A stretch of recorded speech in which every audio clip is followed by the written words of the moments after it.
Mr. Jerim Otieno, who is the UAP Life Managing Director, is here. He came in the morning a little after about 12 o'clock because he had some engagements and he sat among you. So it was actually my fault that I didn't spot him. But that's just also because he mixes very well when he's the big guys, but also when he is with us, he fits in perfectly. So I didn't spot him, and I said to him, I'd give him an opportunity because he's our newest sponsor. They came on board and are looking to engage with the top 100 firms in a deeper way. So I'd just like to give him some time to come and share with us why he has come on board top 100. And then we will do our breakaway sessions. Mr. Jerim Otieno, let's give him a big hand as he comes. On behalf of UAP, we are extremely very delighted to come into this space and partner and engage with you. Again, UAP as a group is not really an SME, but the entity that I run just transited from being an SME a couple of months ago.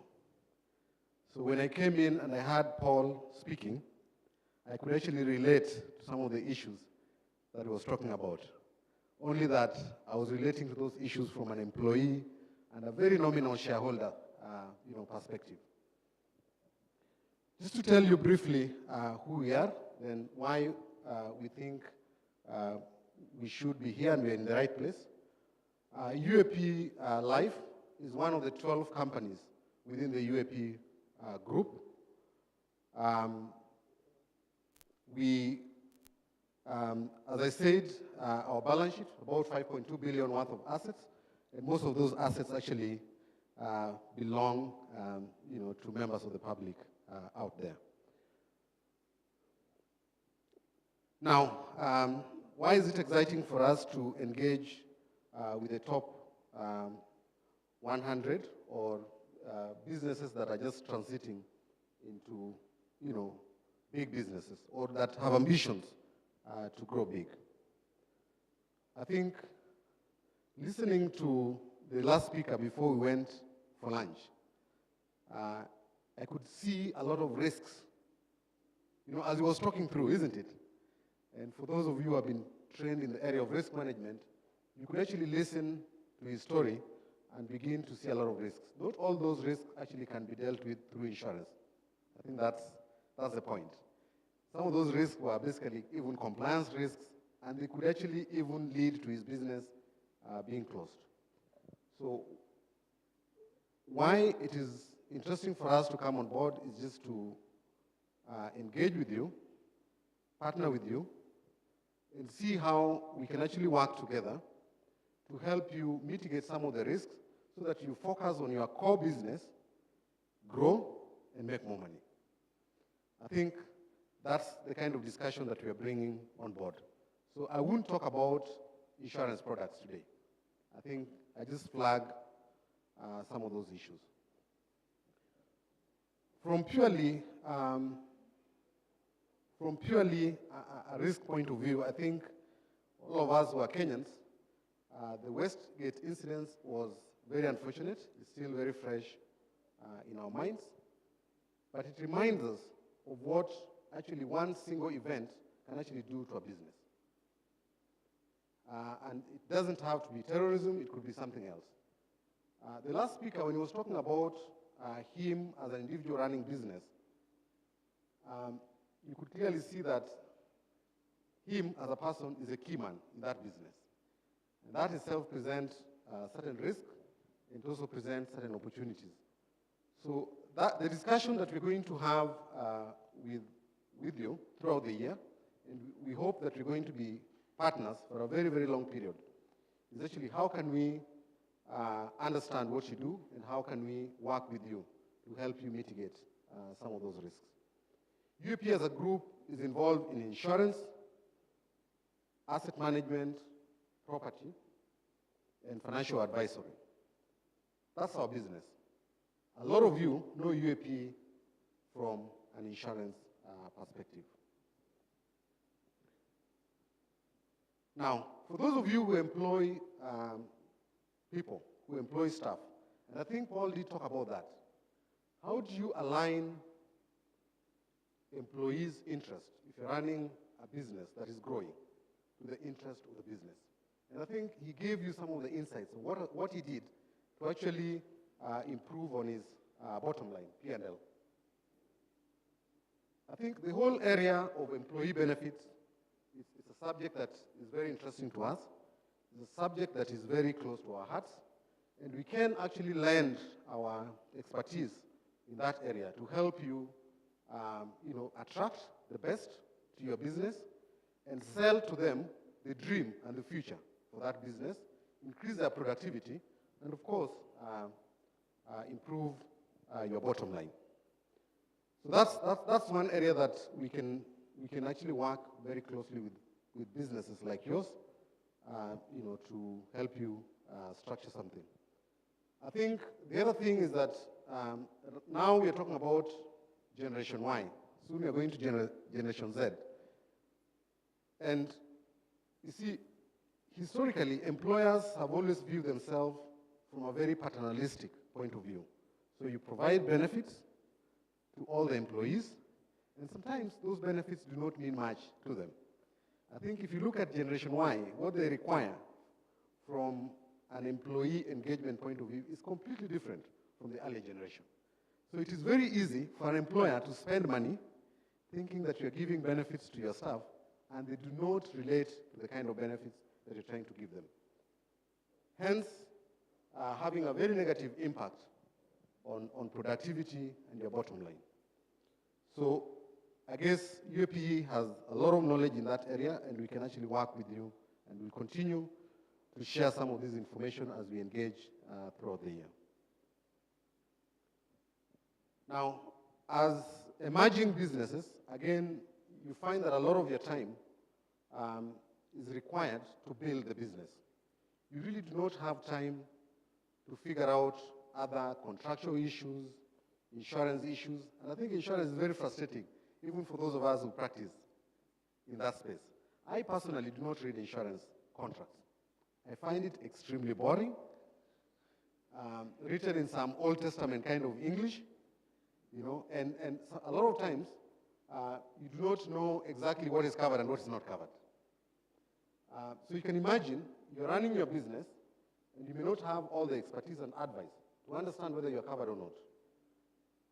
I think one of the things that we're trying to do at UAP is just to try and work with our partners and understand what are your risks, how can we make it simpler, and bundle a solution. So you're given one product or a bouquet of products and you tick and you say, this is what I want and this is what I do not want.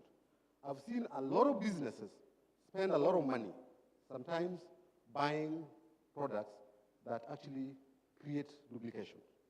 I'll give you an example. You find companies that are sitting with a group life policy for their staff, a GPA, and because the law requires you to have a mechanism of compensating your employees when they get injured at work, you also buy what they call work injury benefits. We call it WIBA, isn't it? And you pay premium for 3 policies.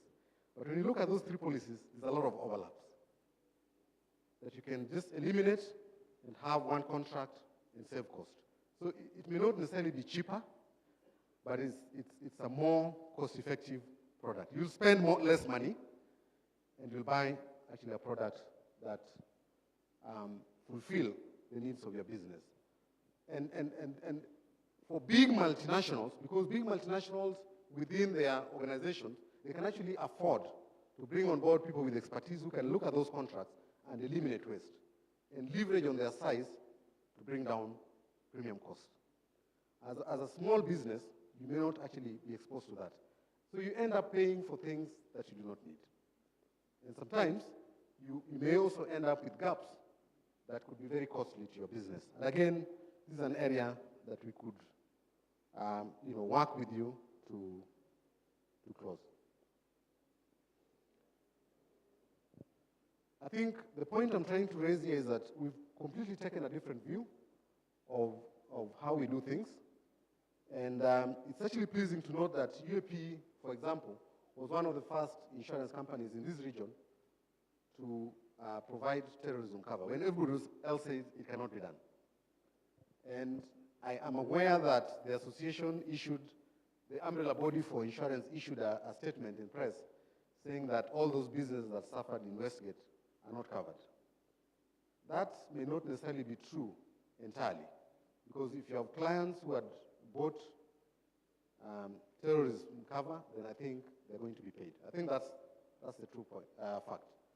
So again, what you're trying to say is that we structure products, not off-the-shelf products, that actually can suit your business. And for us to do that, we just need to understand what you're doing, what you want, and then we should be able to structure something for you and save you cost and allow you to focus on the business that you're doing.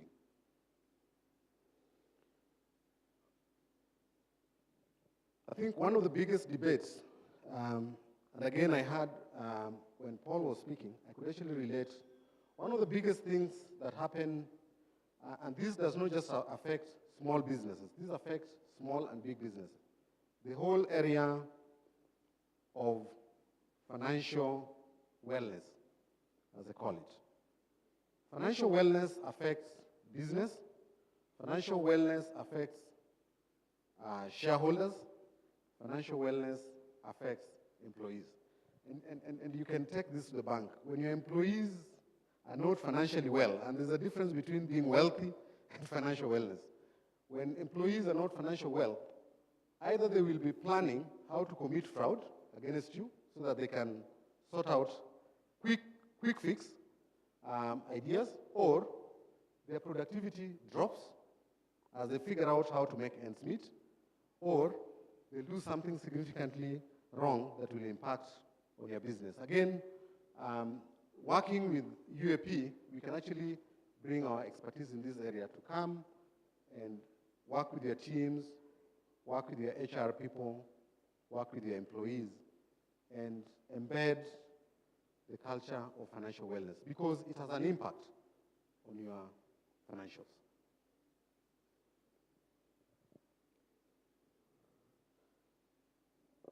That's all I wanted to share with you. So I didn't want to talk about specific insurance products. I didn't want to talk about what is covered by insurance and what is not covered. I think the message I wanted to pass on today is that UAP is coming here as a partner. We plan to be with you for a very, very long period of time. And we hope that we'll be adding value as much as we'll also be extracting value from this gathering. Thank you very much, and enjoy the rest of the conference.